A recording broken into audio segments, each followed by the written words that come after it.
Sometimes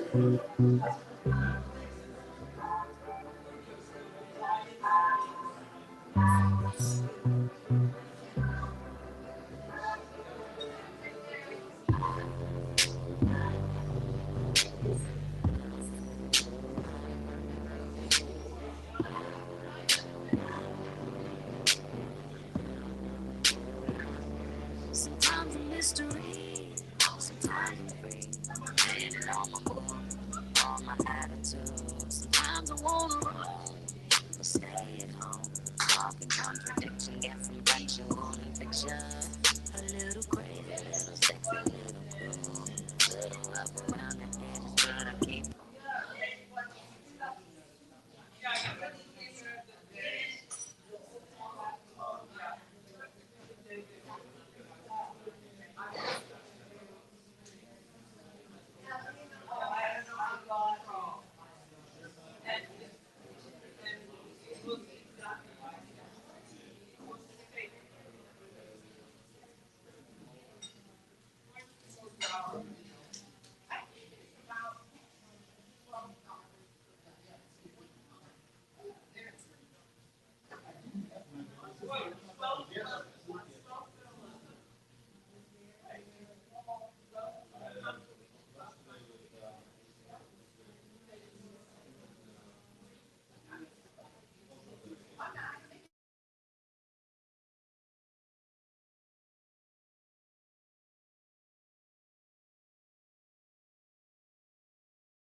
Hello, good evening, everyone.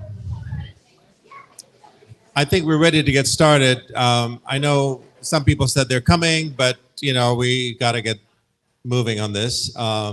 Thank you all for being here. I know this was a very last minute thing, but we found out that Francesca was going to be here in town. We want to take advantage of the opportunity of having someone who has some expertise in the region to come here and speak. This is not going to be a political discussion. This is about the humanitarian situation that's happening right now and that's been happening in Gaza.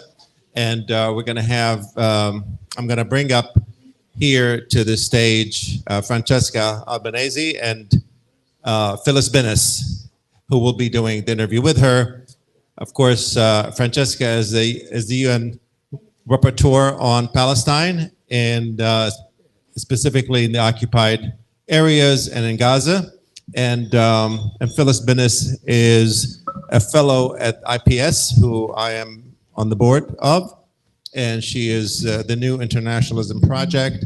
She also is an expert on the Middle East and other conflict areas. So it's great to have both of them here and great to have their expertise in this conversation. So this is going to be on our Facebook. It's live for people that are out there. Welcome. Nice to have you all here. And it's also going to be carried by WPFW on the radio, I believe live as well. So I'm going to leave them, the two of them. We're going to get started. I would ask you to please hold the microphones close to your mouth when you're speaking. Just take it out of the holder. I think it might make it easier.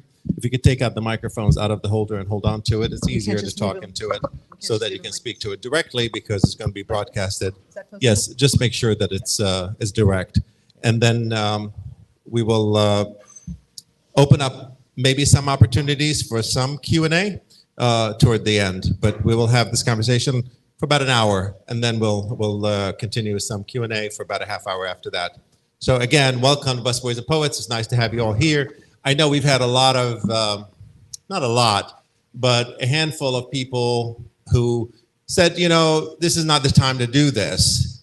And I am always perplexed by that kind of comment, because to me, this is exactly the time to do this, to have these conversations. I know they're difficult, and I know they could get very dicey, but I know they're important. And without conversations, what do we have? We have nothing, and we have conflict. And I don't think anybody here wants to see, you know, a lot of dead people. That's not what this is about. So we're trying to figure out a way that we can have some kind of reason in this process, despite all the unreasonable things that are happening in the world.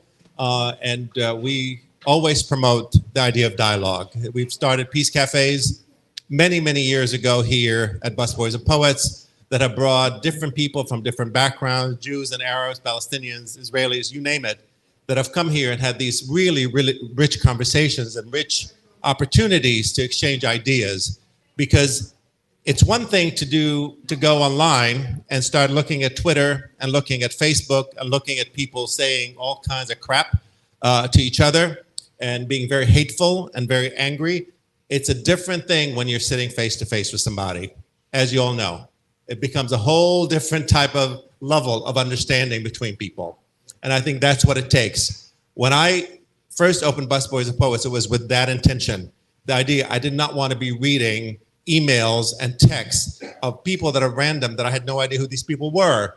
They had no idea who I was. And to have these kinds of conversation, making judgments about one another without sitting in the same room, was really upsetting and demoralizing and frankly depressing.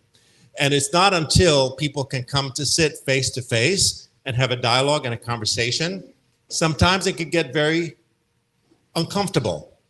But, you know, these are moments that are uncomfortable. So, you know, and that's what this is about. This is really about opening up an opportunity to find that common ground that we all are looking for in order to move the world in a better space. So thank you all for being here. Thank you, Phyllis. Thank you, Francesca. I look forward to this conversation. Take it away.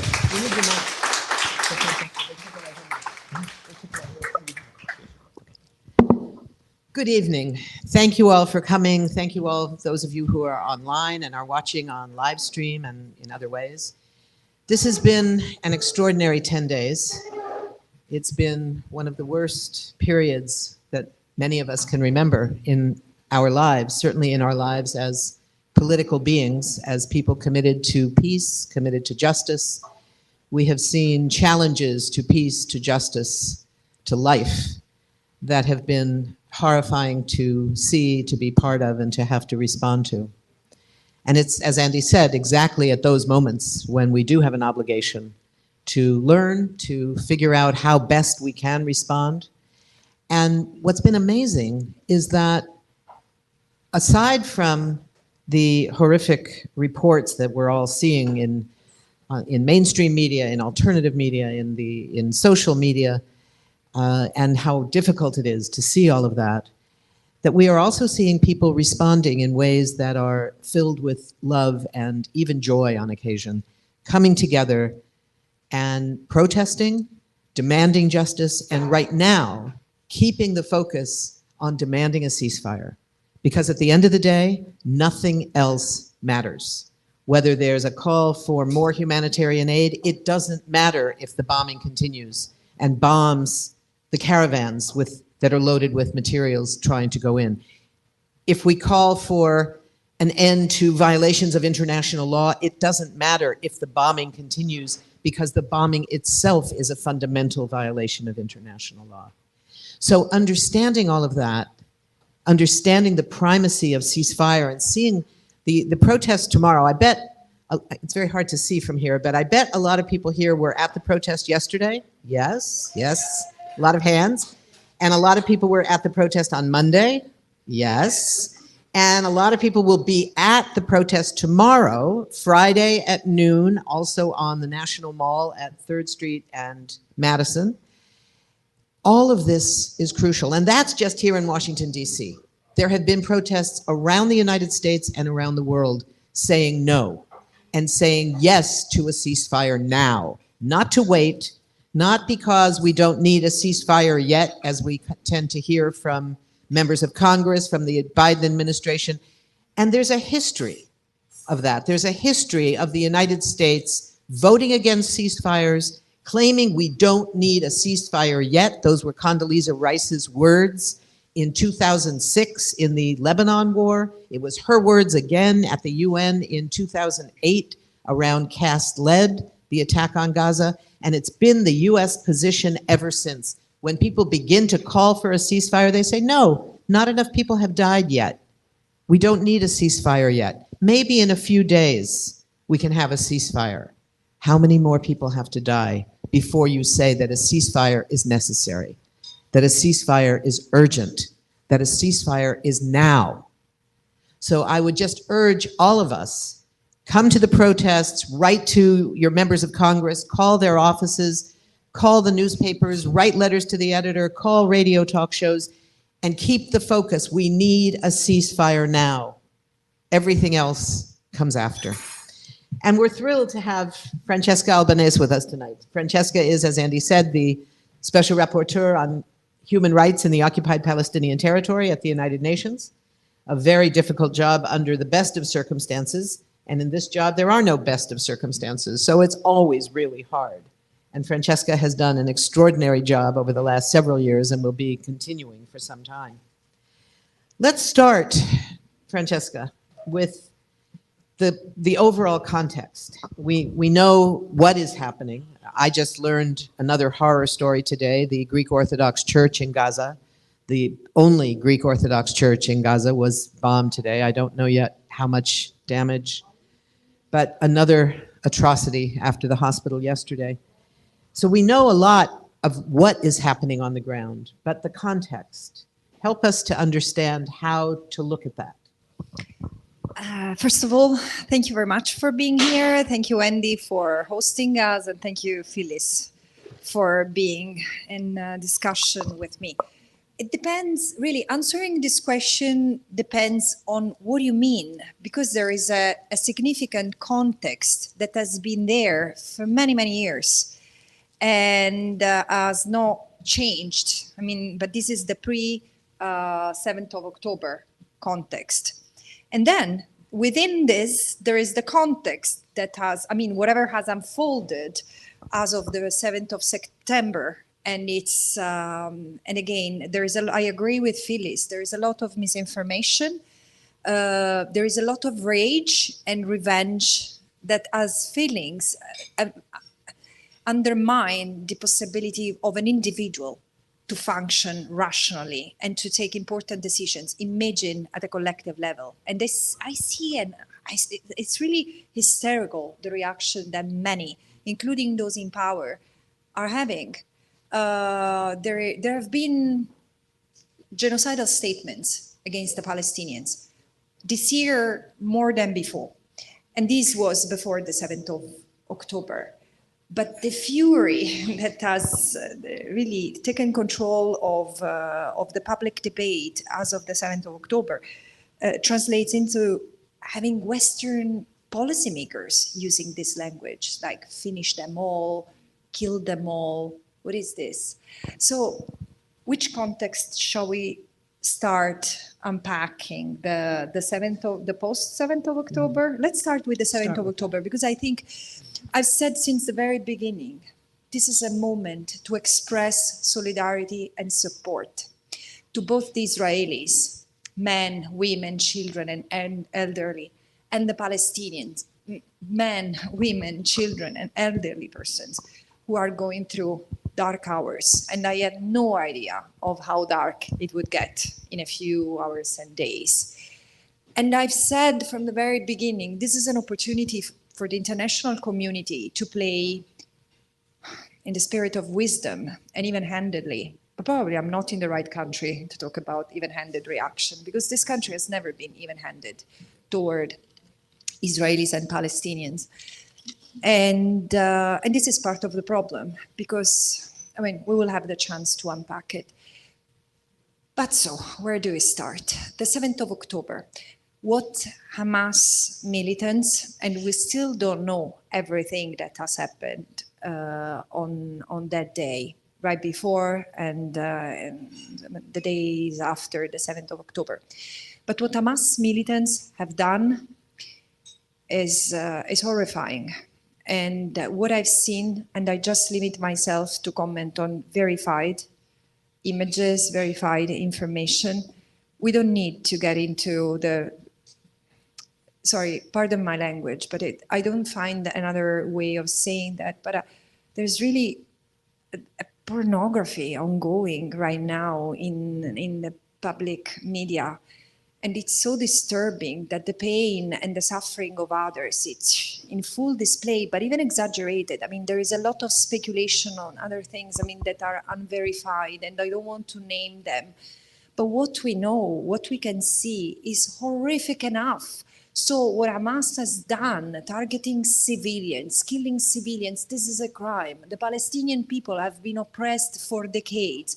And under international law, they have a right to oppose, to resist the oppressive regime they are under. But there are rules. And killing civilians is a no-go. It's not, and it will never be legal, and it will never be justified. So I've condemned unequivocally what Hamas has done. At the same time, the debate, when I say it's hysterical because I see this parallel between Hamas and ISIS.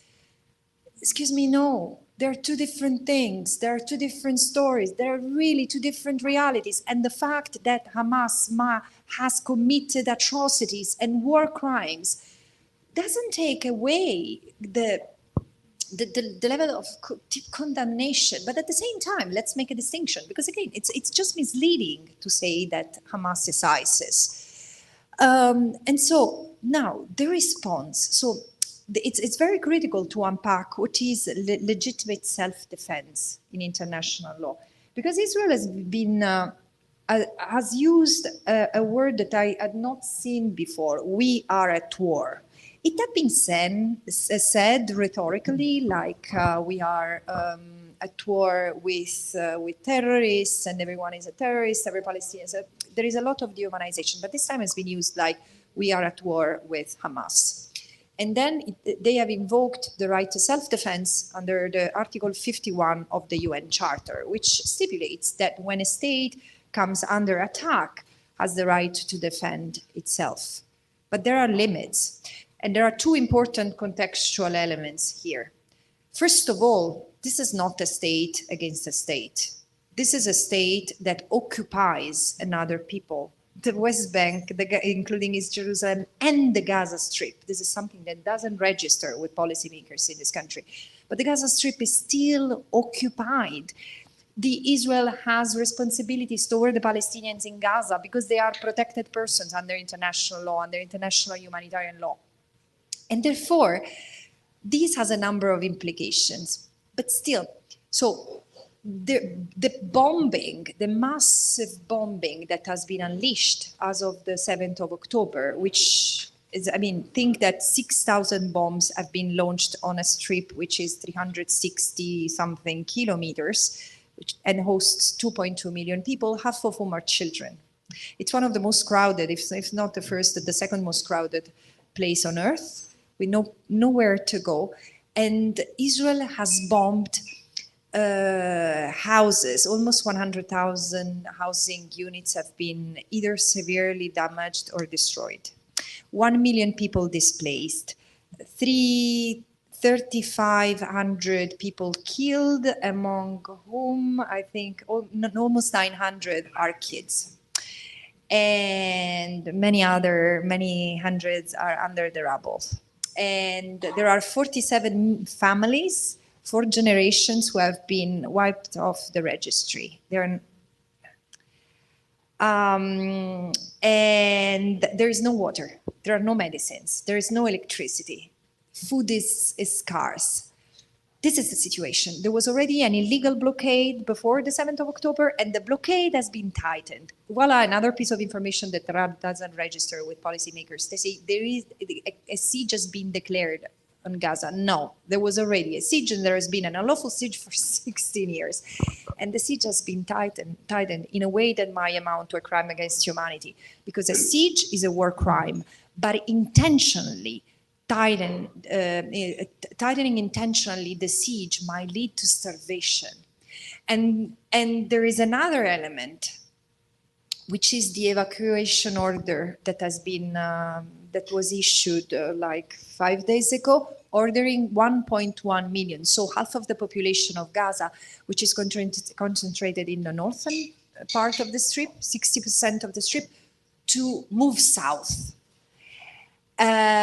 And this has been declared by many observers as illegal since the very beginning, because you cannot order an evacuation of such a number of people while the south is being bombed.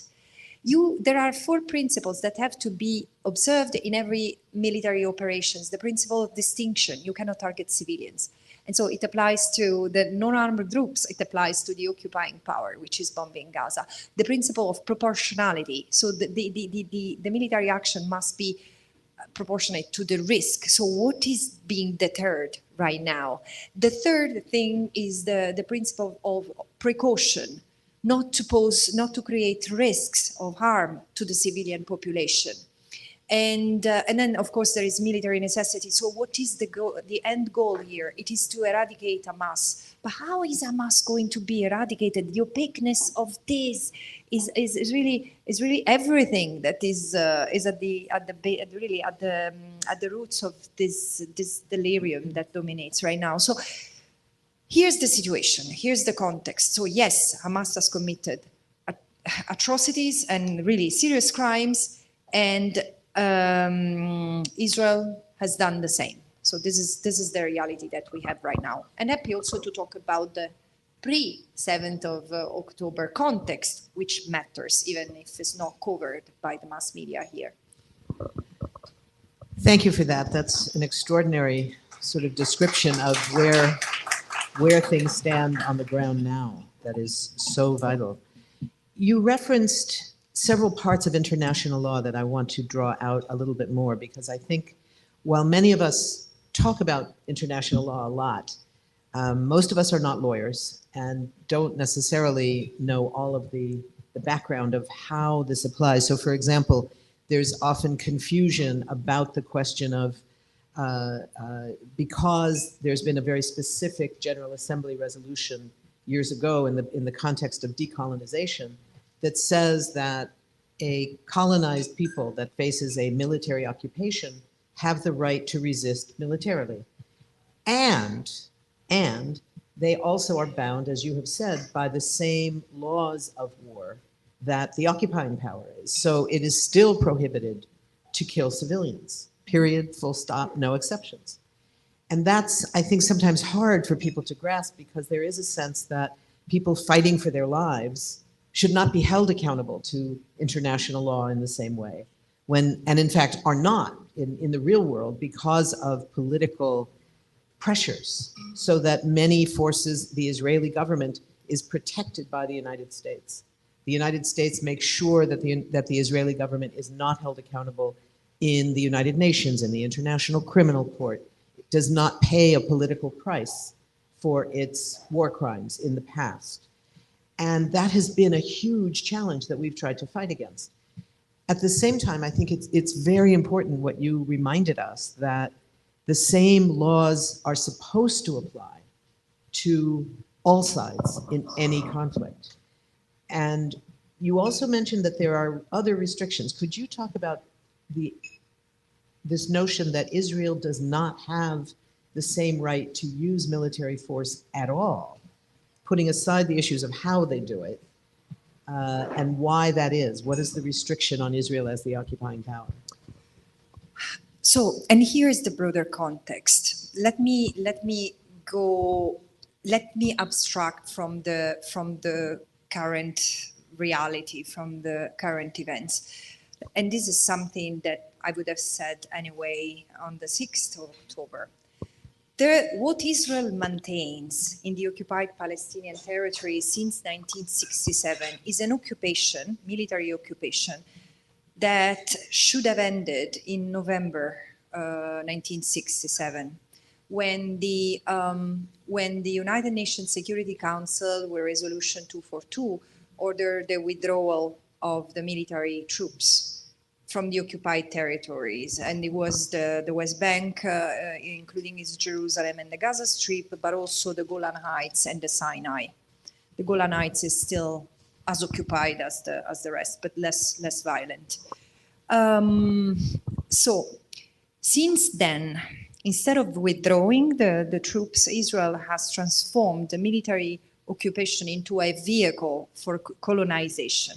So taking the land of the occupied population and using it for building colonies. This is against Article 49 of the Geneva Convention, which prohibits both the population transfer, meaning the forced displacement of the occupied population outside or within the occupied territory, basically the confiscation of land, but also the transfer its own civilians into the occupied territory. And this violation has been committed over and over. There are 300 colonies with for 800,000 Israeli settlers. Now, what kind of powers Israel has? There is a significant scholarship on the issue that argued that the occupation is illegal. I, as a special rapporteur, I've joined this group, this voices, because I do think that an occupation that significantly violates the right of self-determination of the Palestinian people does not allow the Palestinians to live as a people in the occupied territory, economically, politically, culturally. It's quintessentially illegal, but it's apartheid by default. And at the same time, even if the occupation is illegal, as long as Israel has effective control over the territory, and this is the situation including in Gaza, where there are no boots on the ground, but Gaza is still considered occupied under international law. So still Israel must abide by international humanitarian law. So it's responsible for maintenance of law and order, but in a way, again, which is limited not only by rules that are derived by the law of occupation, because it's a protracted occupation. Israel is bound by limitations that derive from human rights law. So very specifically, it needs to grant, to make sure that the best interest of children is realized. Where is it? Where children are kidnapped on an everyday basis. There is an Israeli filmmaker which has, I don't know if you have heard of this documentary, 2 Kids a Day. It's harrowing, but this is the number of kids who have been arrested on a regular basis. There are 700 kids who are arrested every year by Israel, and most of them are kept in solitary confinement for an average that was 12 days 6 months ago, and now it's 16 days without legal assistance, without seeing parents. And this is the solitary confinement coincides with the interrogation phase. You know, they are mistreated, they are tortured, And what I'm saying, it's fully documented. To extract a confession, to get information, to turn these children into informants. How can this be legal? How can this be compatible with international law? And think also that an average child in the West Bank or in East Jerusalem, which some scholars call the settler colonial frontier, because unlike Gaza, for whom the Israelis are soldiers, in the West Bank, in East Jerusalem, there is a physical proximity, but it's dominated by abuse. So whatever limits are there in the administration, in the execution of law and order, are violated because Israel considers itself at war with the people it occupies. So it's a situation of hostility, which is absurd in any way, because it blurs the limitations that Israel has under international law. It's extraordinary thinking about the range of international laws that Israel is violating on a daily basis. It's a regular thing, and some of the new scholarship that you've referred to is looking at the question of the length of this occupation. You know, when the laws of occupation were first created, it was in the context of the post-World War II U.S. occupation of Germany and U.S. occupation of Japan, that each lasted, I think, around 10 years. So that was kind of the understanding that in the context of occupation that could go as much as maybe 10 years, certain restrictions on what the occupying power can do and not do would apply. No one ever imagined an occupation that would last for 55 years. And remember, Francesca's mandate is on the human rights of Palestinians in the territories occupied in 1967. There's also the question of settler colonialism, as we know, in what is now Israel, and the early settlers, which is not in her mandate. And at the moment, in terms of the urgency of the situation in Gaza, is less on the agenda for today than the urgency of issues like a ceasefire, an immediate ceasefire.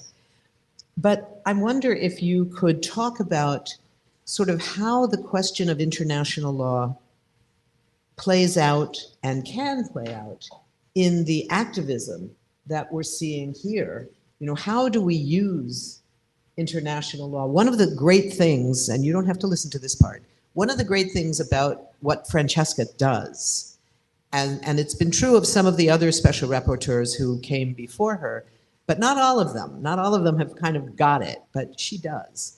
That the most important part of what the reports of the special rapporteur represent is not even about what happens to those reports in the UN, what happens to them in the General Assembly, in the Human Rights Council, in the third committee of the General Assembly, and all these various places. They look at the reports and sometimes they just get filed away and not able to have any real impact.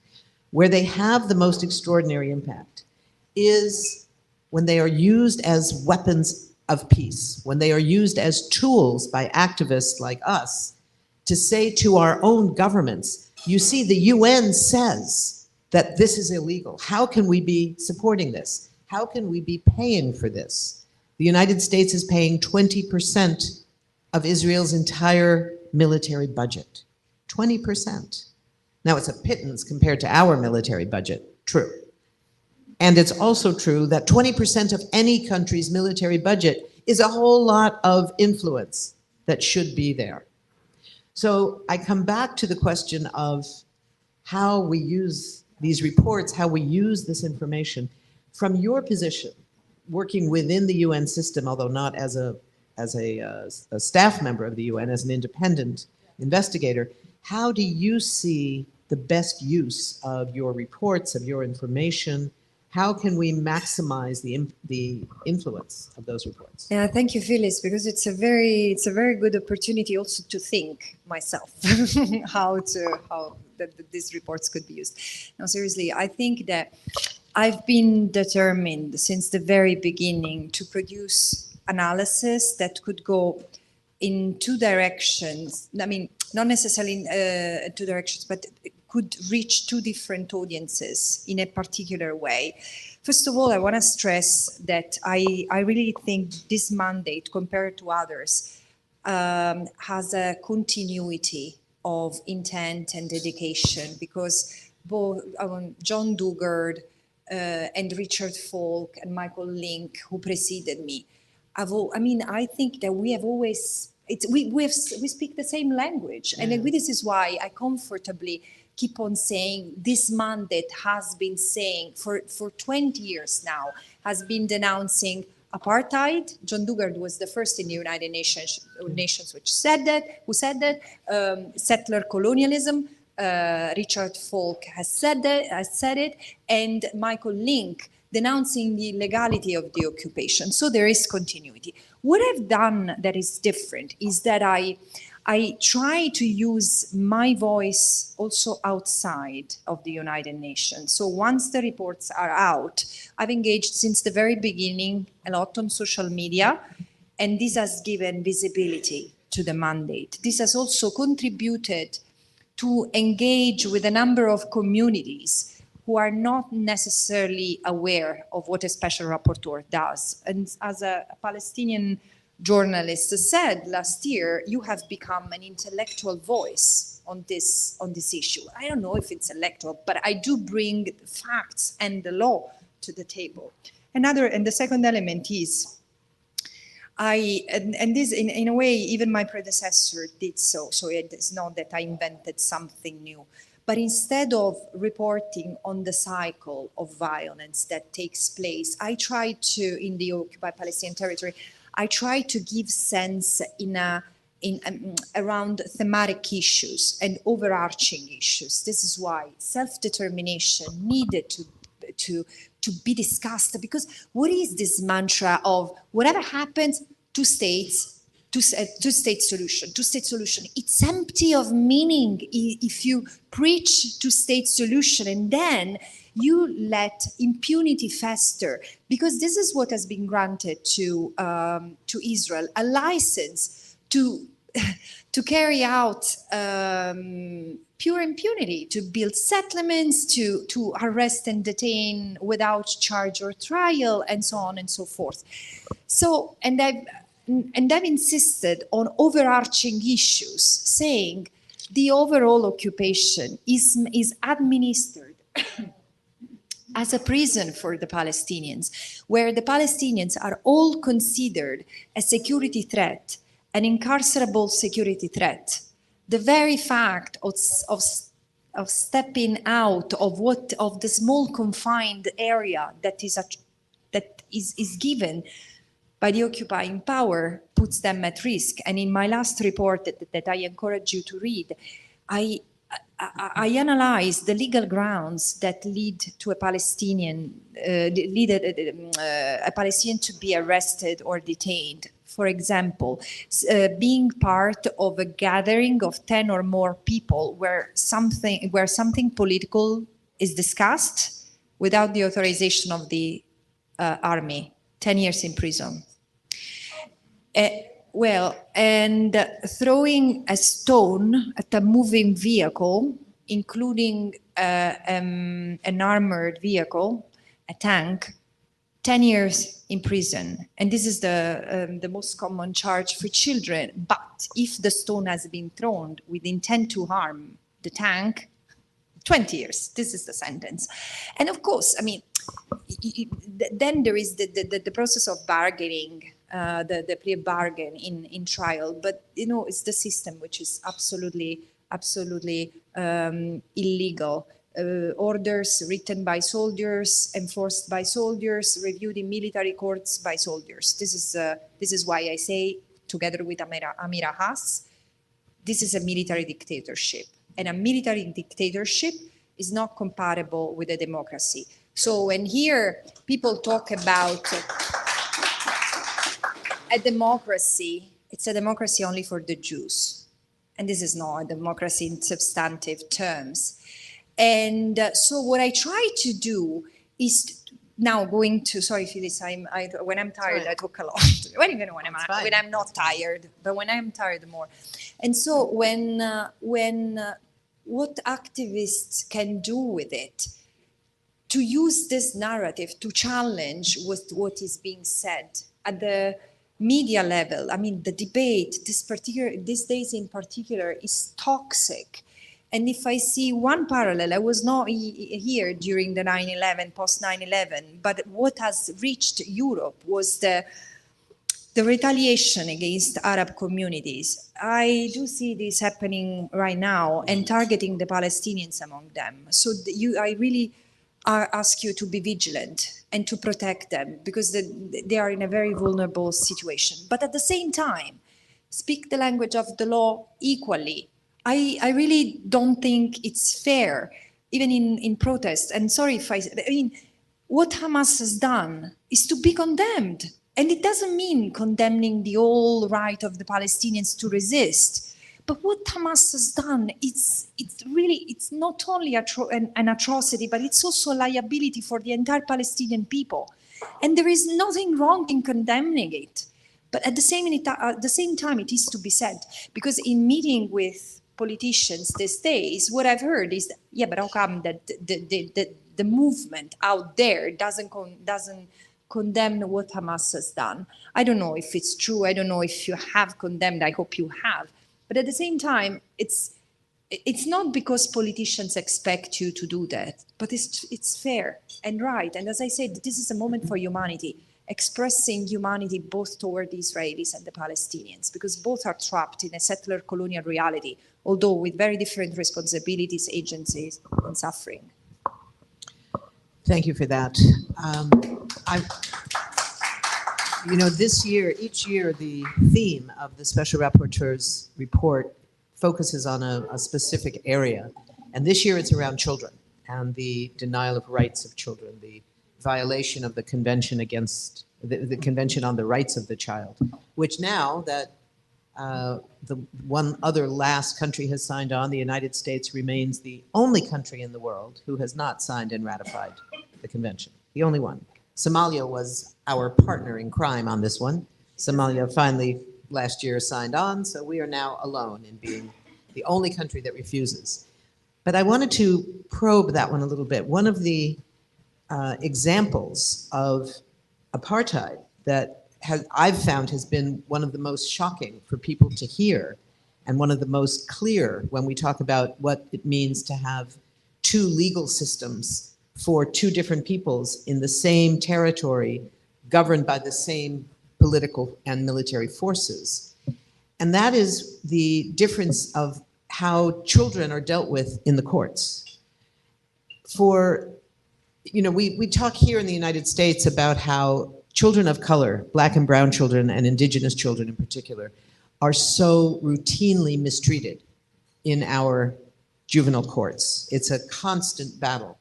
It's a constant battle against racism. It's a constant battle against sexism towards Black girls in particular. It's a whole series of systemic challenges. And yet what we have to work with in that fight is a set of laws that say very clearly that the goal of all juvenile justice systems must be the best interests of the child. So we are looking at scenarios where police and courts and other agencies are misusing the laws. They're violating the laws. They're not implementing the laws. The laws do exist for children up to the age of 18, based on all the understandings that we know of why children should be protected. The Israeli laws for children are almost exactly the same for children up to 18. But there's a separate set of laws in the occupied territory that are military regulations that start at age 12, only for Palestinian children. So if you imagine two children in the occupied West Bank, or when the settlers were inside Gaza, the same thing, two 12-year-olds out playing in the roads. And for whatever reason, they each threw a stone at a car or whatever. What happens to the 18-year-old is she might or he might be taken into custody right then, with parents notified, parents going with them to a juvenile court to be talked to by a juvenile expert attorney, with never approached by police without an attorney being present and the parents being present, the way children in this country are supposed to be treated. All of that would be the same. That same 12-year-old who happened to be a Palestinian who lived in the village down the road from the settlement where the 12-year-old Israeli kid lived, did the same thing, is the same age, and would face an entirely different reality, which, according to UNICEF and the Defense for Children International, who have reported on this in great detail, what it looks like most often is an arrest at 2 o'clock in the morning, several days later, because it's designed to be as terrifying as possible, not only for the child, but for the whole family, and indeed the whole village in many cases. The child is taken away, blindfolded, put into an Israeli military jeep, and driven away. The parents are not told where the child is being taken. The parents are certainly not allowed to accompany the child. And the child is taken to an Israeli military court or a military jail inside Israel, crossing the border, another violation of international law, and treated the way Francesca has described: mistreatment, being forced to undergo interrogation in a language sometimes they don't understand, to sign papers they don't understand, without a lawyer for 2 weeks. It's a horrific situation for a child that may be only 12 years old. Think about that, for the children in your own life who are 12, and how they would respond to that, what level of trauma that child would face for the rest of their life. So I wonder, Francesca, if looking at that kind of a model of how we see the disparity of how children are treated, if you could talk a little bit about how you see the struggle in the United Nations and in countries around the world, including the US, but not only in the US, to take up this question of how children are treated and what we can do about that, how that can play out in the world of activism and opposition to Israeli apartheid. Yeah, the reason why I decided to look at children is because and to look at how the occupation with all its features impacts childhood is because what I saw happening in the context of arrest and detention was shocking. The fact that children could be treated, actually mistreated, as adults are, is telling. I mean, how to cultivate peace, how to ensure the social, the mental and physical development of children when they are brutalized like this. And then if you put in context, this in the broader context of the occupation, this is through arrest and detention, it's a very specific form of violence, but it's the entire context which is violent, is taking the land to the parents, humiliating them, destroying the house they have built with all their money, sometimes leaving only the mortgage to be paid, house demolished because they are built without permit, because Israel doesn't give permits to the Palestinians to build a house. And then humiliation at every checkpoint, at every encounter. It's very, very violent. And then the settlers' violence, the attacks that this year have been really, they've reached a record level. And so, the maiming of kids. I mean, I was talking to a Palestinian mother who was telling me, even when they don't kill, you can see that they're punished in a way that they are left crippled. It's and again, just to give you a sense of it, during the Gaza protests, even when there were no hostilities like 2008, 2012, 2014, 2021, 2022, even between 2018 and 2019, when you remember the Great March of Return, for 1 year, every Friday, Palestinians would go to the wall to protest their siege, their incarceration. And on that occasion, there were, I think, 8,000 people who were maimed, and meaning serious injuries that not make people disabled, and 287 people killed, but over 1,700, I think 1,800, 1,700 children were maimed. And sometimes the reports that collected also by the soldiers is that they were shooting at the knees, pulverizing the knees so that they would remain like this. Now, going to the question, it's very important, this point. There is Israel, the occupied Palestinian territory, is considered by the special representative of the Secretary General on Children in Armed Conflict as a situation at risk for children in armed conflict. And still, no matter the figures I'm giving you, every year Israel fails to be listed among the great violators of children's rights. And this is shameful because it also gives you the sense of the pressure that the UN is under. And I've received many complaints from civil society who, again, after UNICEF published such a report in 2013, not only the situation has not improved, has even worsened. And you know how many United Nations and how many humanitarian operators and how many development operators are in the occupied Palestinian territory. But if with all this, the situation cannot change, what else? What are the Palestinians left with? And this is a question mark. I don't have an answer to this. I have two more questions, and then we'll open up for discussion. One is, we've been talking, because of the urgency of a ceasefire, we've been talking almost entirely about Gaza. Could you just talk a little bit about the situation in the West Bank and occupied East Jerusalem, particularly right now during this period where the world's attention is on Gaza? What's been happening in the West Bank and East Jerusalem? Yeah, there is one thing concerning the broader context that I've received a lot of pushback.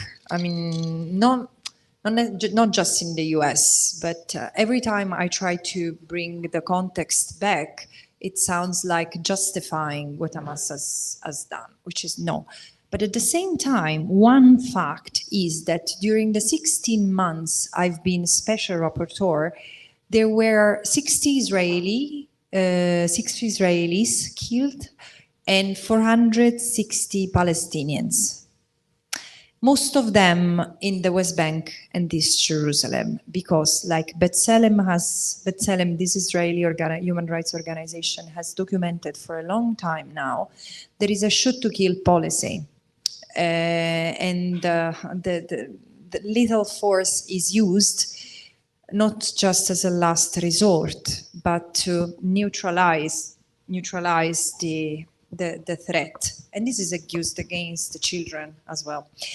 And so this is the broader context. And in the West Bank, away from hostilities, what has happened is 60 Palestinians have been killed since the 7th of October.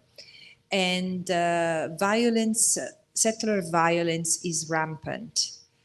There are really, I mean, I was reading brief reports and updates from human rights organizations on the ground. Yesterday, because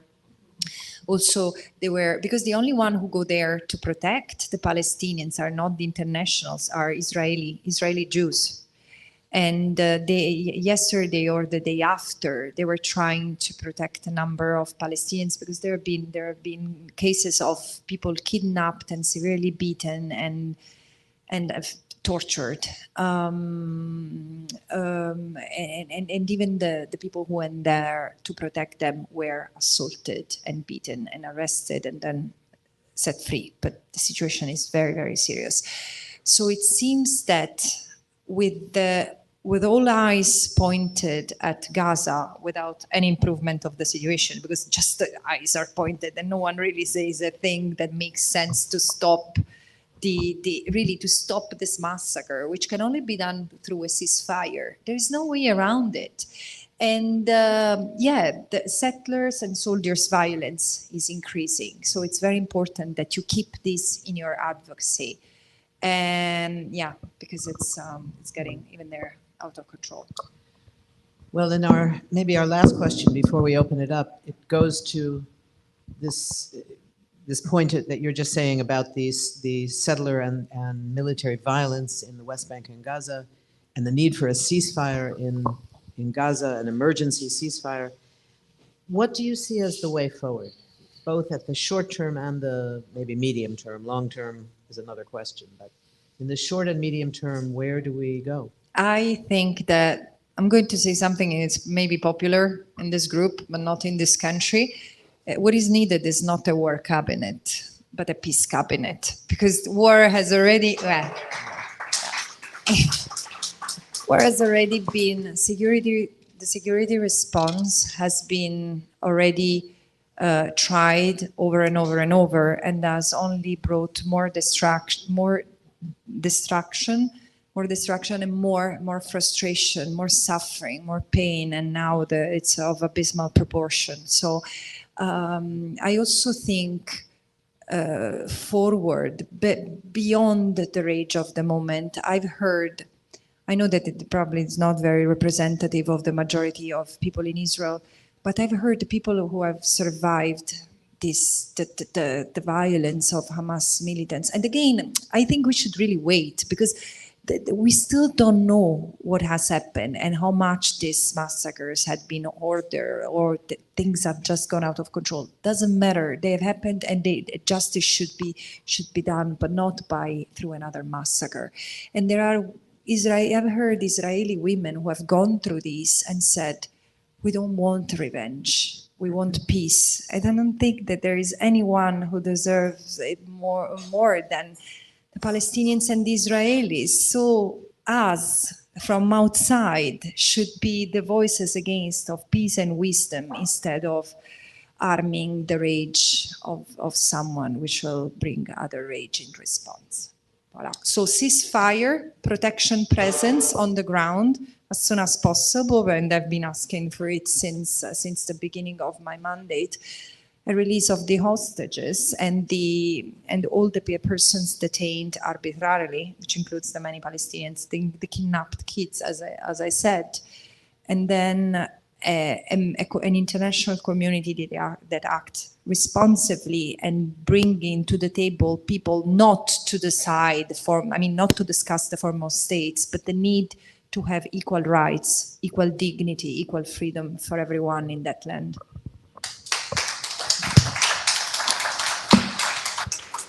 Wisdom and peace, not easy to achieve either one, I'm afraid. But we have some wise and peaceful people in this room. Let's see, it's very hard to see, but let's see, there's Medea, go ahead. So we've been in the halls of Congress all week, and there's a couple of things we hear, and if this is political, maybe it's more for Phyllis, I'm not sure. But when we call for a ceasefire, they say, are you talking about a mutual ceasefire that Hamas would stop? And how are you ever going to get Hamas to stop? And then the other is about the issue of hostages, because they're saying they should be released first before a ceasefire. And how do we answer that? And then is there any somewhat equivalence between what you're saying about these young people held wrongfully, or the 1,200 people in an indefinite administrative detention, which is sort of a kind of kidnapping? Is there any kind of equivalent of those? Shall we take the questions and answer, or we do one by one? Let's do one by one for a moment and then see. You want me to start that one? Yeah. And then... Yeah. I think on the first part, Medea, on the question of ceasefire, it's a very important question. And I think the answer is yes, we want a ceasefire on all sides. We want all the violence to stop now. The question of how will we enforce it? We don't enforce ceasefires. Hamas officials have stated, and they've loosened their position. Originally, they said they would allow a ceasefire when with a prisoner exchange for the hostages for all the Palestinian prisoners. And it's, in the past, Israel has made the return of any captured POWs, the return of prisoners, and the return of bodies of deceased people in custody a huge priority. The last one, there was one Israeli soldier that had been held by Hamas in Gaza, and after 2 years of negotiations, he was returned in exchange for over 1,000 Palestinians released from prison. So this has a history. The Israelis do not take the position that the US does. We never negotiate, They negotiate all the time.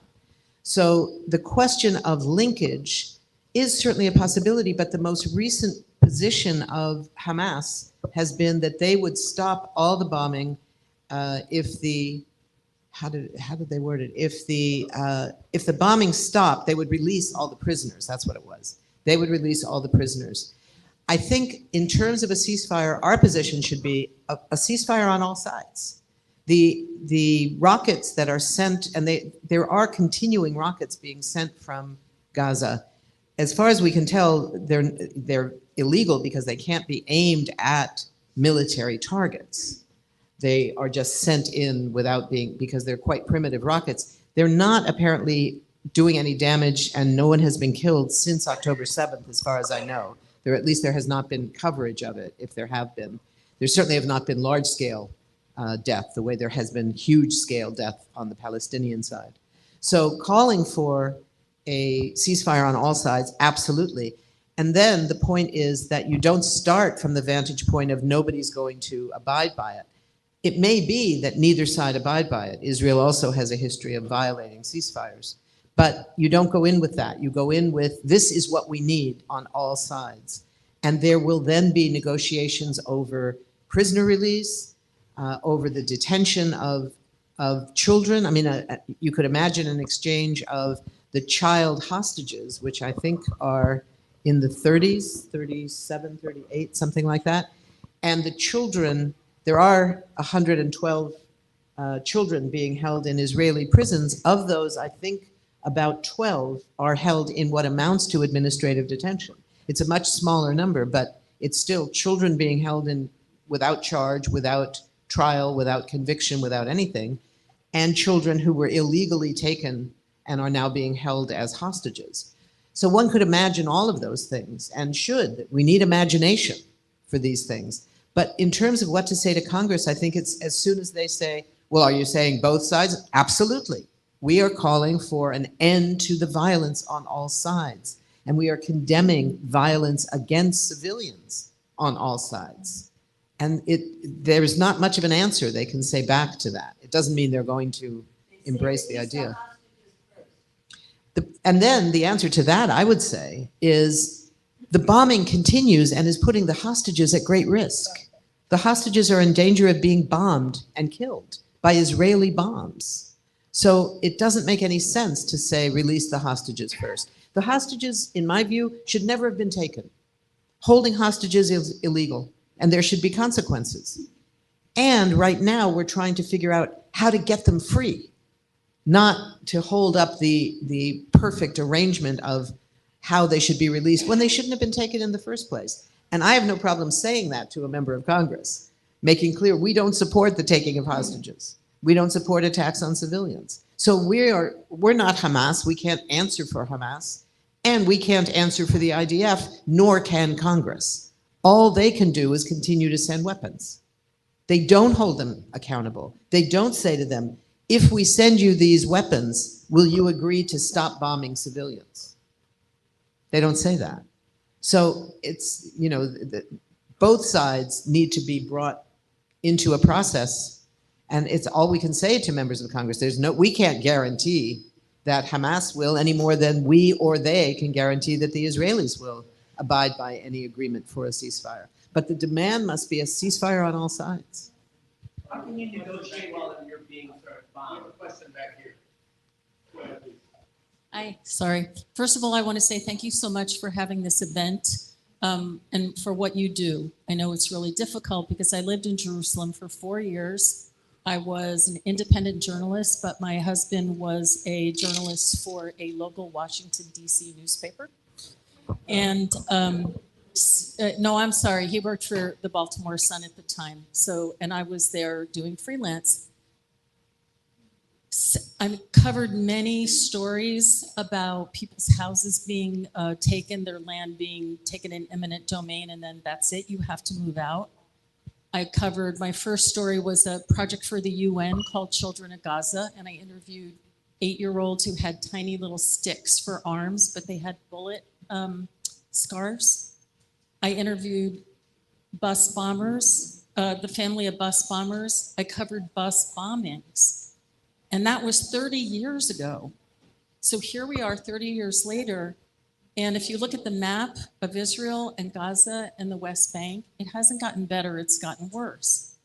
So I applaud you for everything you do, and I applaud everybody in this room for at least being here.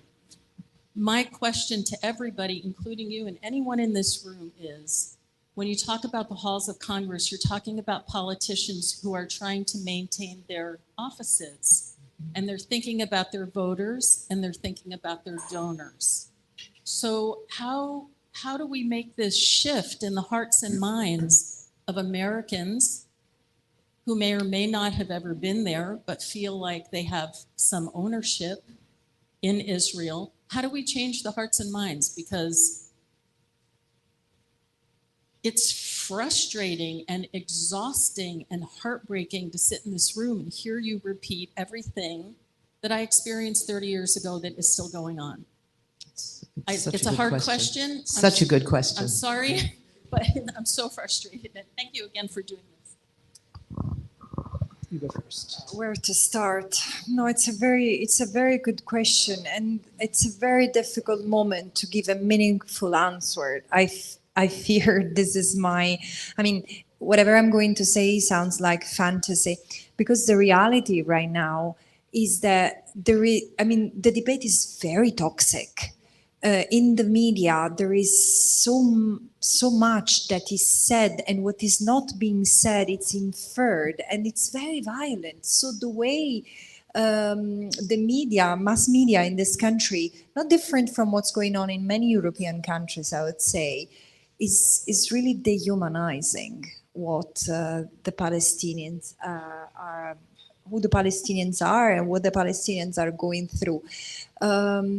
So I think it's important to continue the civic engagement that so many, if not all of you in this room, do. And what I've said yesterday, I tweeted something. I say I'm in Washington D.C. and I'm seeing these, and that there was a massive presence of Jewish Americans in the protest, because this is what I've seen. I mean, I've met many of you when I was living in Washington in 2003 years, and there were 2 wars in Gaza in 2012 and 2014. And I see that there is much, I don't know if yesterday it was different from other protests, but I was really impressed with the huge presence of American Jews. And the backfire that I got on social media saying, this is tokenism, you still remain an anti-Semite, and you're using these people just for your purposes. I don't know, but I really think that it's very important to have that American Jews speaking out now more than ever, and doing that in the interest again of both Palestinians and the Israelis. And I still think that in this country there is the elephant in the room is AIPAC. AIPAC does a work that is, it's there. Again, coming from Europe, it's not that we do not have this informal lobbying. But here, it really reminds me of something that's beyond what is legal. In the sense, there is an influence on the politicians as they campaign. I mean, it's really blackmailing. And if it's not blackmailing, but this is not normal. And maybe it's normal, but it's not normal. So it should be challenged somewhat. Coming from outside, I might bring these fresh eyes, but again, it doesn't sound right. And so again, I mean, reaching out to that part, not preaching to the choir, because this is what we tend to do in the human rights community. And no, let's make an effort to reach to the other, and also with compassion, and still bringing them to sanity, because otherwise I don't see any way out. If I can just add to that, I think that it is really important. I mean, you raised this question about it's the same 30 years later, but one thing that's not the same is US public opinion. And that's because we've had a movement for 25 or 30 years that has worked to change public opinion about the question of Palestine, about Palestinians and Israelis.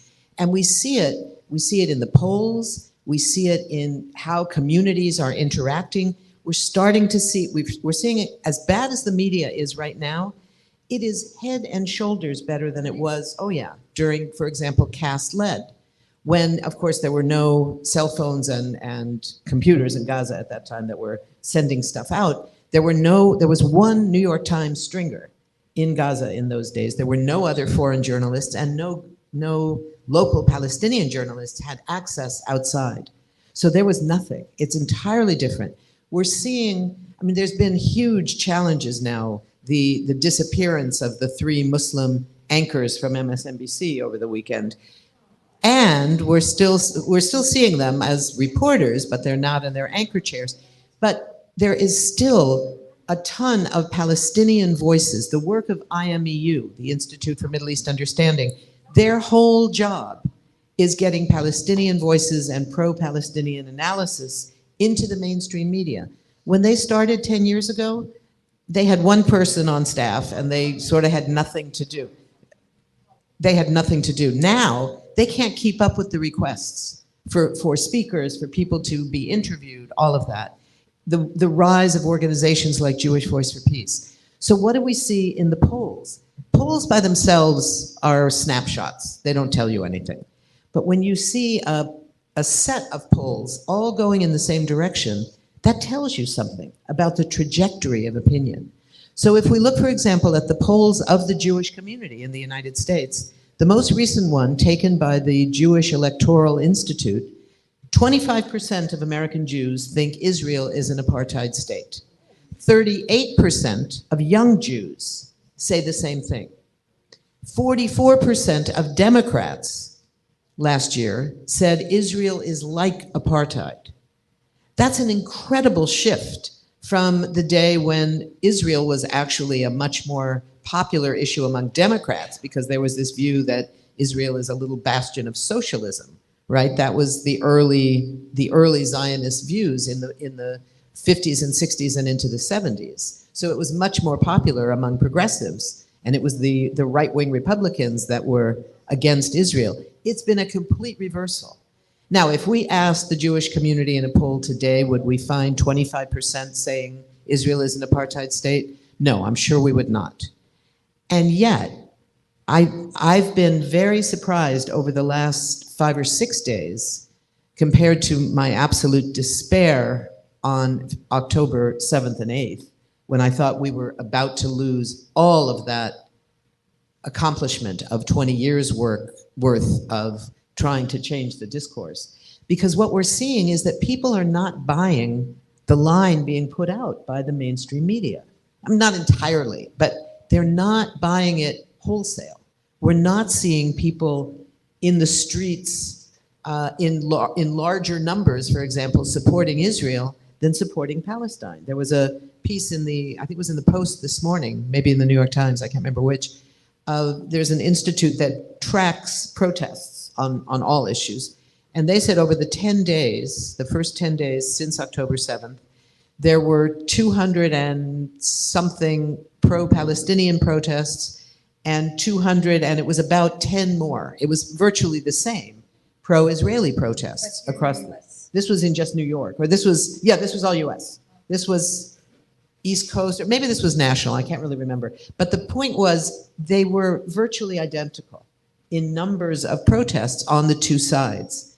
Now, that doesn't speak to how many people were at which ones included 10 members of Congress speaking at it, and which ones only had 1 member of Congress. I'm not trying to say that there's no challenge left. The challenge is bigger than ever, harder than ever. The work that we have ahead of us is going to be harder than it has been for 20 years. I have no illusions. But I think if we lose sight of the gains that we were able to make in those 20 years, that we did convince people in large numbers. We had, at the time of the Israeli assault on Gaza in 2021, you had one of these episodes where this time it was Biden, before that it was Obama, before that it was Trump, before that, it was all of them have refused to accept ceasefires. So Biden is saying no ceasefire in 2021. 12 Jewish members of the House, all Democrats, write him a letter saying you have got to call for a ceasefire. 25 senators do the same thing. That was unprecedented at that time. But more important than either one of those, 500 former staffers of the Biden-Harris campaign signed an incredible letter that did not begin with Israel has the right of self-defense, but began with this is part of 75 years of oppression of Palestinians. 73 years then. This was 500 political operatives who have to find a new job every year. They have to find a new campaign to work on every year. So what it said was, aside from there should be a ceasefire, et cetera, aside from it was a very good letter, it said they had made the judgment that it was not political suicide to criticize Israel, that they would not be unable to get a job the following year because they had signed this ultra-radical letter. It was not radical. It was now mainstream. And that mainstreaming is something we have to hold on to and expand. What Francesca was saying earlier about not only speaking to the choir. We need to speak to the choir. The choir needs to learn the words. The word today is ceasefire, ceasefire, ceasefire. But it's not, that's part of what we do as activists, but that's not all we do. We also have to be taking advantage of when there's 500 people out there, who's talking to those 500 people? Who knows who organized that letter? I actually don't know. But I'm hoping some group that works on Palestinian rights grabbed that letter and is trying to contact all those 500 people to say, can you help us out now? Can we still count on you for this? And this is a huge shift. And those are the things that change the opinions of what is going to influence members of Congress. Because at the end of the day, yeah, they need money from their donors, but they need the money to get votes. And if they think that they're going to pay a political price for not supporting Palestinian rights, they'll change their position. It's very transactional. I wish that were not the case, but it is. But I think we do have to keep in mind what changes have occurred and figure out ways to hold on to that and make sure we don't lose it all as we go through this really horrific moment. Sorry. Yeah. Thank you, and thank you so much for speaking and sharing your experience on these matters. I have a question about the language of ceasefire. For instance, being asked to condemn violence on both sides. I understand that in the immediate, our goal is peace, as any principled socialist would have, an objection to violence of any kind. That being said, doesn't the language of ceasefire being used right now create a kind of equivalency between colonizer and colonized, oppressor and oppressed?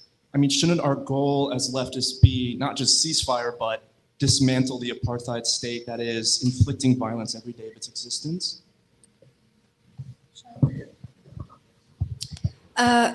Look, the ceasefire is just a suspension of hostilities. And right now, this is what is needed. I mean, yes, ideally, I would like to see the end of the occupation tomorrow. But this is not going to happen tomorrow. Meanwhile, having a ceasefire tomorrow might save lives. And this is why it's so urgent. The two things are not mutually exclusive. On the contrary, they can be part of the same path of reason and trying to give sense to international law obligation of saving lives in the short and long term. I would just add two quick points. One is that the call is for a ceasefire on all sides right now. It doesn't mean a condemnation of all violence. Some people are pacifists and will condemn all violence. Others will say, and it is part of international law, that people that are under military occupation do have the right to fight back. They do not have the right to target civilians. That's one. The other is the calls we're getting from Gaza and from the West Bank, from the Palestinian diaspora as a whole, and from Palestinians there is, we need a ceasefire now. This is not the moment to be talking about about settler colonialism and anti-imperialism and ending apartheid, all the things that we want in the future. But today the issue is a ceasefire on all sides right now. That's the call. Thank you so much. I learned a lot tonight, especially about the kids in Palestine. I didn't know lots of it about the kids in Palestine. First of all, I want to ask you why Israeli exempt from all the international laws? Why they don't, even you said their name for the abusing the children is not even printing in the UNESCO or whatever. Another thing, at this moment, of course, I agree with the ceasefire because we are for the peace. But at the same time, when I want to talk to my Palestinian friend and convince them for the situation, say what? Let's talk. Let's talk about another 75 years, right? 73 years. Since 1967, things getting worse. She said it. And talking about civilian, as far as I learn all these from the news, I'm looking, there is a big wall around the Gaza, and all around it is settlers, which is Gaza even is refugee camp. And all around it, like Ashkelon, all of them, which is settlers, which, as she said, and I know, they are allowed to carry gun and use it on Palestinian if it's bothering them. You know, if the settlers, we are talking about going to get the house of the Palestinian and kick them out, abusing their children, and I don't know what to say. I mean, what is the civilian? What we're talking about is occupying land. Is like when US attacked to Iraq, and then they were fighting back, and I tell the Iraqi, you cannot because they are coming over there. But we need to be very careful. We need to be very careful because everyone who's not a soldier in active duty is not, is not a target, is a civilian, even a soldier, and we need to be extra clear here. You can, you might not like it, but this is the law. And this is the only thing we have to protect life of all civilians, particularly the Palestinians who are absolutely unprotected. Even a soldier, an Israeli soldier who's off duty is a civilian. And I'm sorry, I know very well where the situation of, the question of Palestine, the question of Palestinian refugees. I've devoted 15 years of my life to this, so to research. I cannot take the question that all Israelis are settlers, because this confuses the reality. Yes, we can say that there's been a settler colonial project, sorry? Like here. Yeah, like here. Does it make Phyllis a settler? No, no, we cannot use this language. So the settlers, those who are absolutely in an illegal position, which doesn't mean that some historical justice is not due because of the refugees and the property that was left behind and the fact that they should be entitled to enjoy their right of return.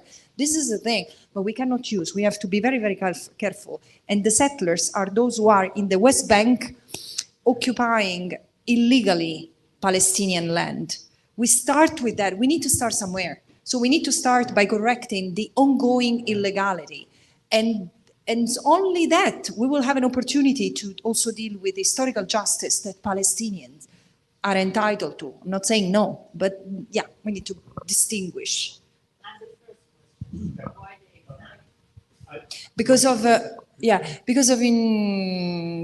it's impunity. The US has vetoed the 30 or 40 of the 70 resolutions on on the question of Palestine and yeah, including the resolution calling for a ceasefire of yesterday. So it's until Israel is granted impunity, largely thanks to the US, it's, I mean, its hubris will continue to grow. This is my feeling. So I've been to Gaza a lot. First question before because I'd like to put a little nuance into what a Hamas is. They really are a police and they are a military. They have uniforms, they have the elections, they're a party. I mean, it's an intricate thing. It's not like some obscure people. I actually had a lot of interaction with Hamas.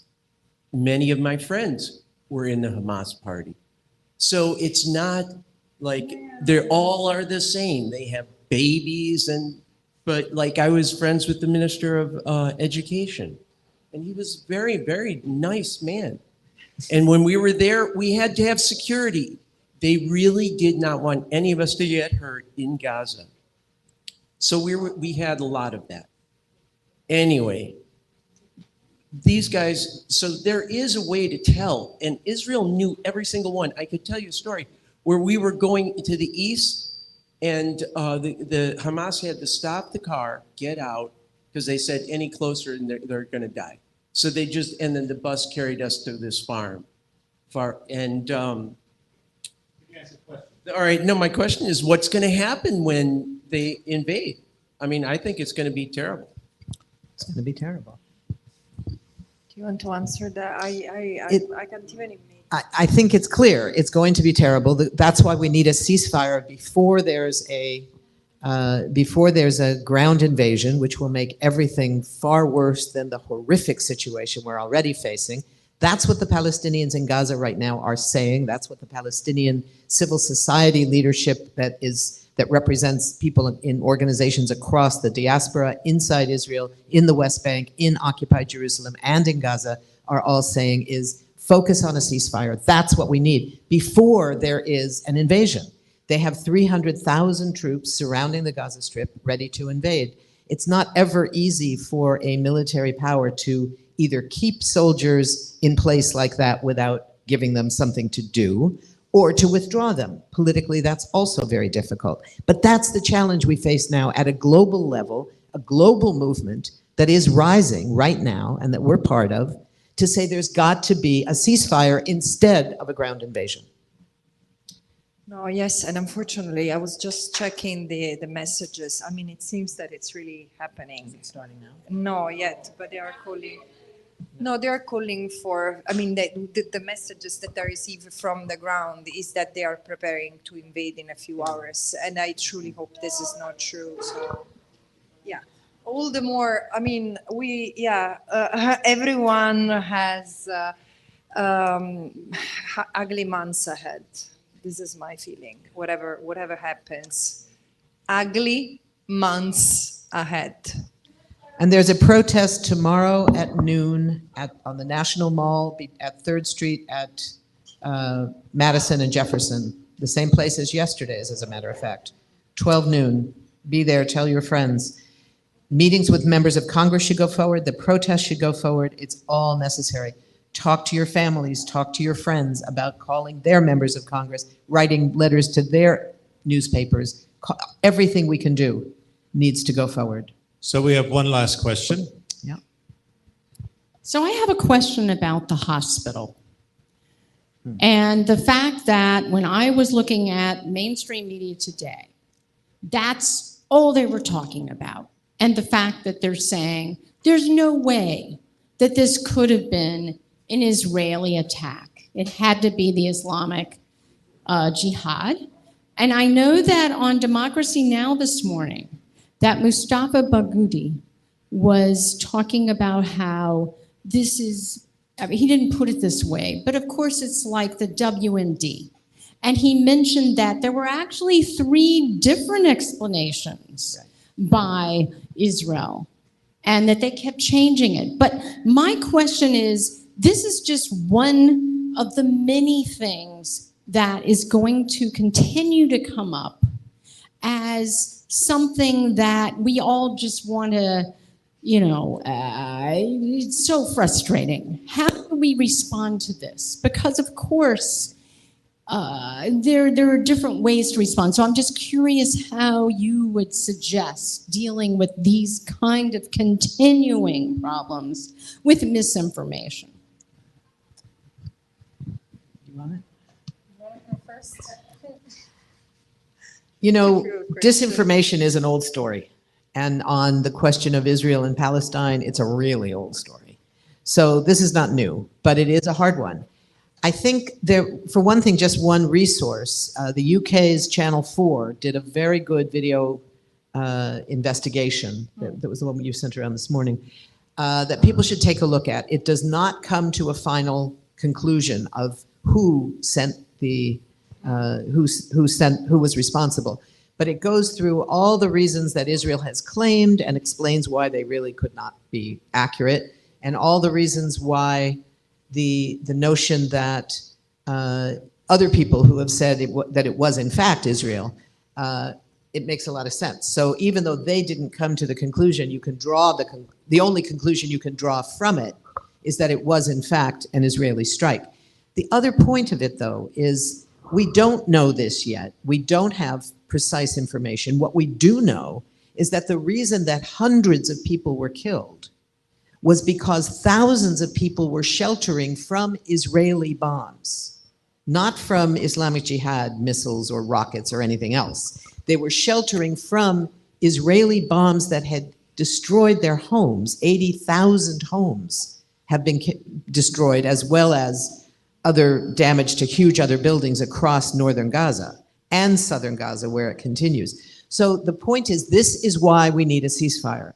We should not get involved in trying to argue. We frankly don't have all the evidence yet to prove one way or the other how this happened. It's most likely, in my view, from an Israeli strike, but I don't have the information. I don't have the scientific stuff. What we know is the reason for the high casualty level was people were seeking out some kind of safety that they can't find anywhere from Israeli strikes. And that's why we need a ceasefire right away. No, but I really support what you're saying. Particularly under the fog of war, it's impossible to clearly establish all responsibilities. At the same time, there is one more element we should bring to the discussion regarding the misinformation. I found myself in interviews quite often these days, and it's incredible because sometimes I wonder to what extent I can intervene and comment, because I would like just to bring the legal perspective, but I need to correct the misinformation that has circulated, that has been given, that has been fed to the audience, and this is critical. So I don't have an answer on how to fix it, but surely there is, and in this country as well, there is a need to really make pressure on both Congress people and to be vigilant on this, because this is a serious infringement on freedom of expression and the duty to inform according to basic principles of ethics, and also the media. So social media still remain a place where sometimes we can express ourselves more freely. But yes, so this is to be denounced. I don't think we're going to find out anytime soon. As we know, truth is the first casualty of war. That's always the case. But I wanted to ask one last question, if you don't mind. What's the status of the humanitarian aid that needs to get there? Water, medicine, and basic needs. What is that status at this point? The situation is really a catastrophe of Olympian dimension, as I said yesterday, in the sense that there is a lack of everything. As I don't know if I mentioned it here or in another talk today, but doctors are operating without anesthesia. There is no water. The availability of drinking water is 3 liters per day, and not everyone has access to drinking water, so they're drinking seawater. which is highly saline and contaminated, sewage contaminated.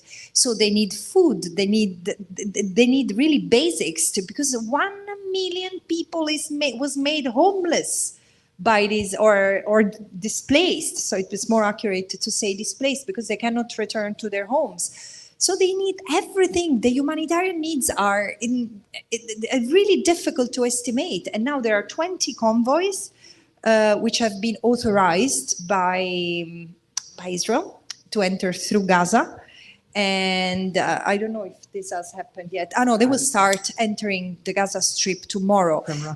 From Rafah, from Egypt. But the thing is that it's necessary. And at the same time, what's the meaning of humanitarian aid while people keep on being bombed?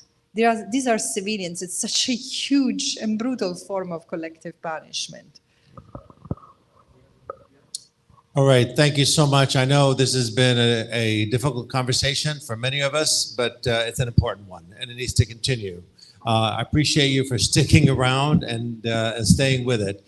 We're gonna, in a few minutes, I think Biden is supposed to be speaking, so we're gonna try to figure out a way to make that happen here. If you'd like to stay, you're welcome to stay and watch that after.